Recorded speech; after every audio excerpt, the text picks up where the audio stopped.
Woo. Ladies and gentlemen, this interview is with David the Smiling Assassin Martinez. He is taking on Antonio Caruso, a former PFL and ONE championship fighter. Now, if you don't know what ONE championship or PFL is, it's basically one step under the UFC, or unless you're listening from those promotions, equally the same. But it's the Pepsi to the Coke. And Antonio Caruso spent some time on the regional scene. He was undefeated in Australia. And he's finally coming back. He is from Adelaide.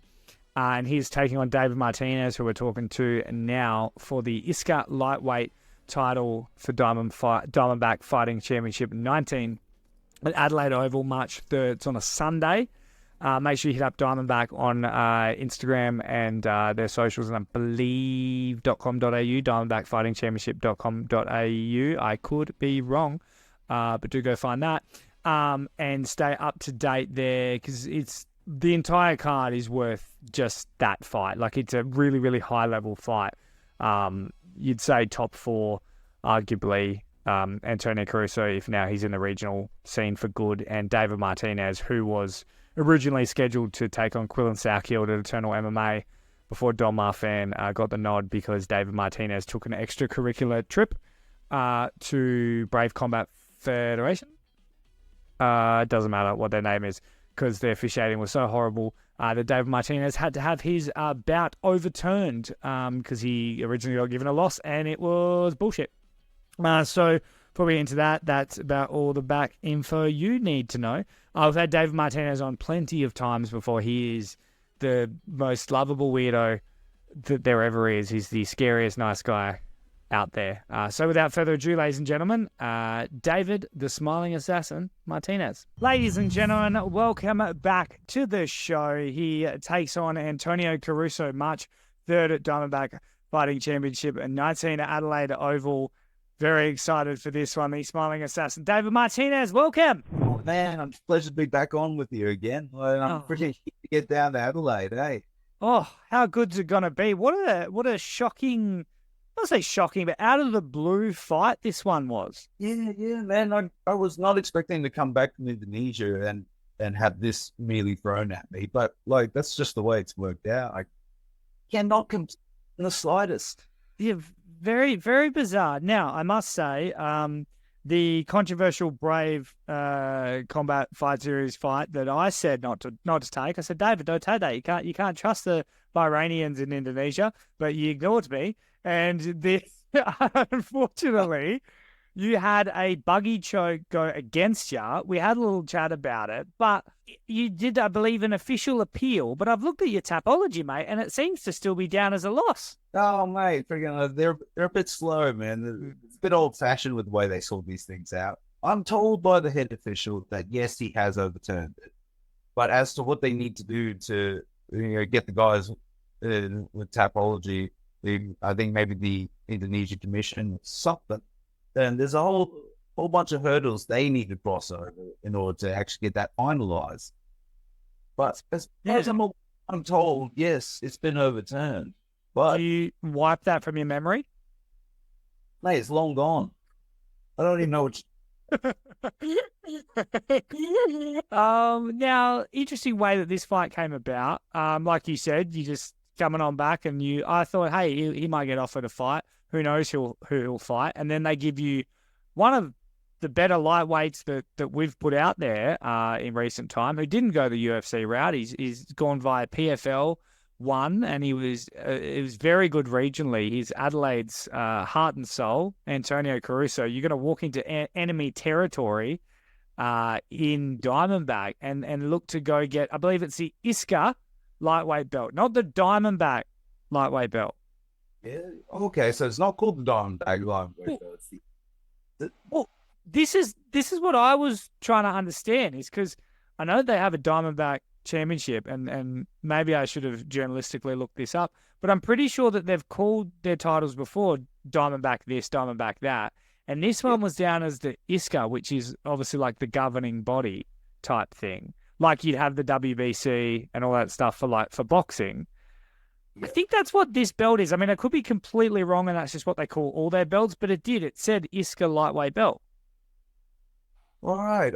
I'm not too sure how that all works. It sounds like a bunch of like, they find a print kind of things. Like at the end of the day, it's a 5 round fight with Tony Caruso, and that's all I'm interested in at the moment.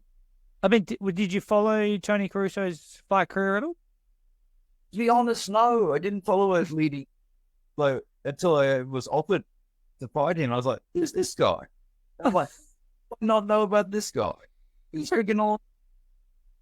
And I felt so bad, but like, oh well, it is what it is. And look, he's a really good fighter, and I think it's a really great fight for you, especially coming off the back of that controversy. And you unfairly got invited to the school ball, and then you rocked up to the ball, and they'd taken someone else as a date, which was Quillan Sourkild. You won a fight against Jack Becker, and you thought you were going to get a title fight against Quillan Sourkild, and then Don Marfan gets to take your dance. I mean, to be fair, I think it was because you were talking to another girl, which was brave. But either way, it's how did it?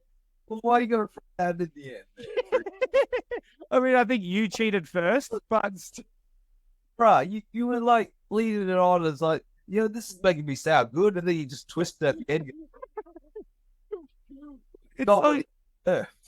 What was that? What's that like to watch a kind of? Can imagine that you watched that fight. What was it like? A guy fighting the fight that you were supposed to have. Well, yeah, it was a bit rough because the way things turned out, I can't remember exactly, but I'm pretty sure it was the day of the Brave weigh-ins that they announced the fight. Marfan versus Selkield. I'm pretty sure that, and I'm like, oh, funny, because Brave announced my fight back at the Eternal weigh-ins. So I'm like, that's a bit sus. But I mean, like, so I'm like looking at my phone and I see like, I'm like, oh, well, I'm definitely out then. But that being said, Marfan's in, and I really like Marfan. I'm a big fan of Marfan. How did you think he did? Because he dominated early on, and he looks good. So I can play this game too, Mr. Martinez. How do you think he went early on? Mate, you keep in your place, my friend. You do what you do, I'll do what I do. How did you assess that performance of Mr. Marfan? Bro, like the first 4 minutes of the fight was just classic Marfan, and I was happy to watch. But after that triangle went up, I'm like, oh well, Marfan will get out of this. He gets out, but he never looked himself after that. Mm. It was like the freaking triangle somehow snatched his soul. Well, then for the rest of whatever was left in that first round, the break in between and the start of the second round, he just wasn't there anymore. And I was like, damn. Did you look at that fight and go, hang on, what worked really well for him is what I do really well? Hey, if I had a mustache, I'd be twirling it watching that fight, but freaking. But let's look.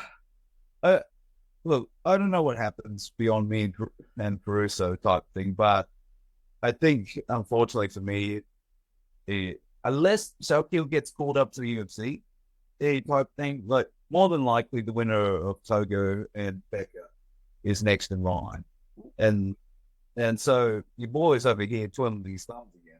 Well, it's funny because Callum Potter just put out something on his Rockstar Ramblings literally 5 minutes ago, talking about kind of who's next for that lightweight belt. And he did mention you kind of off on an island. And it does feel a bit like that, but I like it because you have an opportunity to kind of build a whole nother area. And look, let's be real, you could potentially go back, but with this Tony Caruso, David Martinez fight, this is one of the most anticipated fights. Like, just for me personally, like, I know both your careers and I know just how highly skilled this fight is. If either of you guys win, you could still be top two, the best in Australia. Like, that's how good this fight actually is for Diamondback. Yeah. Well, I was really thinking about this. I'm like, you know what? The winner of this fight, it really it makes an interesting scene on the regionally speaking, because you've got Southfield, the channel champion. You have the winner of Togo Becca. You got the winner of me, Caruso, and then you've got the winner of Harry Webb and Abdullah. Exactly, and that creates this very interesting dynamic, doesn't it? You're looking at this like this regional clash of lightweight kings. But then now it's a very complicated thing because we're all mixed in with different promotions and type thing, and that becomes political and very, very, very hard to navigate. I know a few of the promotions don't like each other very well. Uh, I mean, I won't add any to that, but like, yeah, but it does create an interesting like scene in the lightweight division.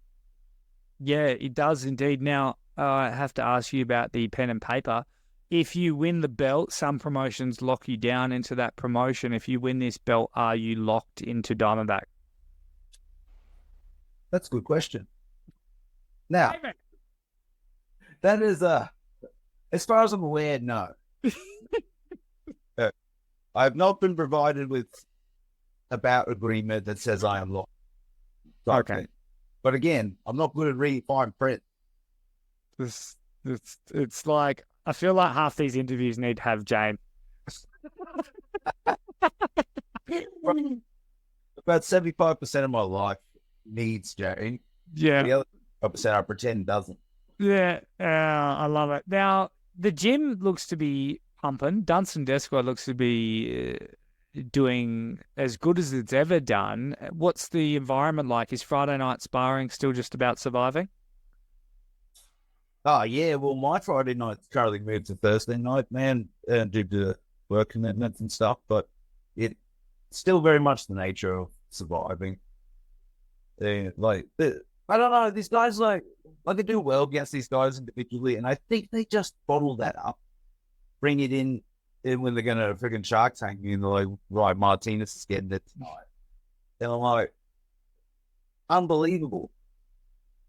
Maybe because you've got this thing of when you are like just beating the shit out of someone and you're smiling and you're like, hey, buddy, are you okay? You're just a nice guy, but like we as humans are like, I can't believe Martinez is so nice and he's beating the pulp out of me. And then that's when they gang together and then they look to get you. Well, I find that very backwards thinking, though. Well, Something about it. They're the ones that got to deal with the moral ramifications of that. Now, mate, on this Caruso fight, March 3rd at Adelaide Oval, is this your first fight in Adelaide? Yes, it will indeed be my first fight in Adelaide. That's a very special thing for me because my older sister lives down there. And out of my family, like my older sister was always the first one to be on board with supporting me as a fighter, like my choice to follow MMA type thing. Everyone else was either on the fence or completely against it in my family. And so she was the first to back me with it. So it's very special. I get to go down fight, in her neck of the woods. And have you done any? I mean, you said you didn't know his career too much. Have you done much study on him at all? Bro, as soon as I was off at the fight, I instantly went into study mode. I was like, yeah, he's very well rounded. Looks like he hits hard, grapples hard, and he's been on the world stage. They did not just one, but in PFL as well. And most of your fights have been either in Queensland or at least in neutral territory in Sydney. Are you ready to be booed mercilessly? Mate, at the moment, I consider myself to be the hometown champion. Oh, he's from Adelaide, but the man's over in freaking USA. I saw him draped in the USA flag, man. There's a draped in the American flag. I'm like, hang on, how come he's the hometown guy in Adelaide?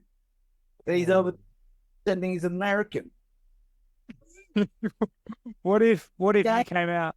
What if you came out with like some fruit chocks and like, I don't know, like a Farmers Union iced coffee. I think that's what they sell. And you could just be real Adelaide, like an Adelaide Crows jersey. Mate, I'll go down a week early and just acclimatise to the culture. Fit right in. I mean, I think you can go about. Yeah, no, I think it'd be good. I think David Martinez can pull this off. Mate, before I let you go, has the preparation for this fight been any different?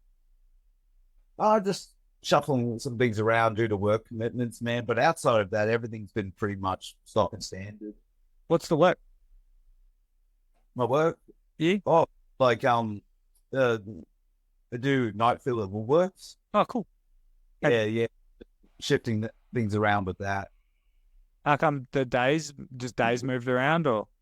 Yeah, just doing different things at different places. So I think so. Still all the same places I usually train at, but just having swapped days around to better manage it. You still working full time? Not full time, man. Part time, but usually night fill. Also, into the late hours of the night type thing.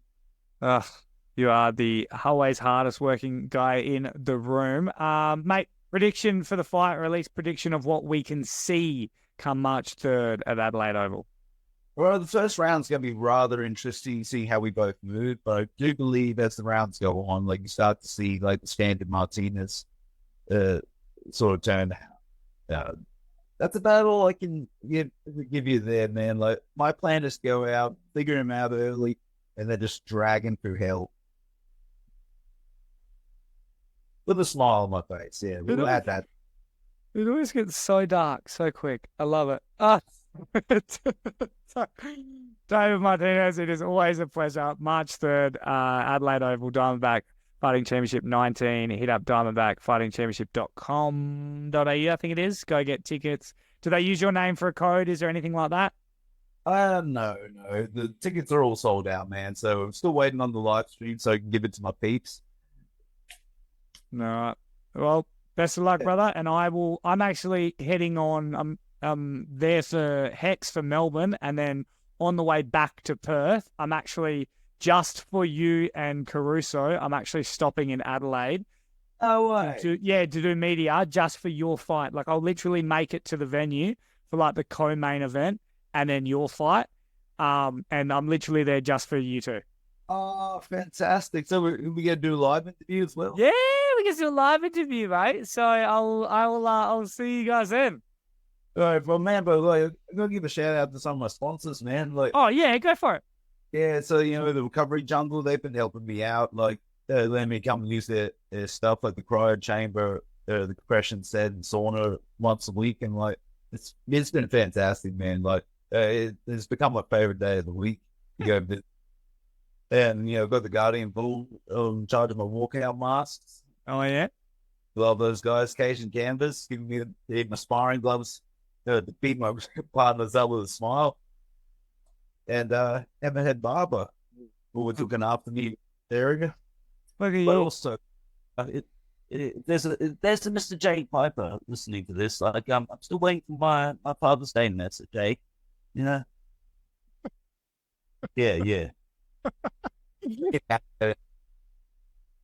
Oh, I love it. I spoke to him the other day. It was Jake Puffer. He's gonna be quite a bit of media post for me in the future. I feel like he ruffles a few feathers, so I like it. Oh yeah, definitely. I love it, mate. You have turned into quite a professional. Look at you hitting sponsors before we go. I love it. Take it easy, brother. Easy, brother. Look after yourself.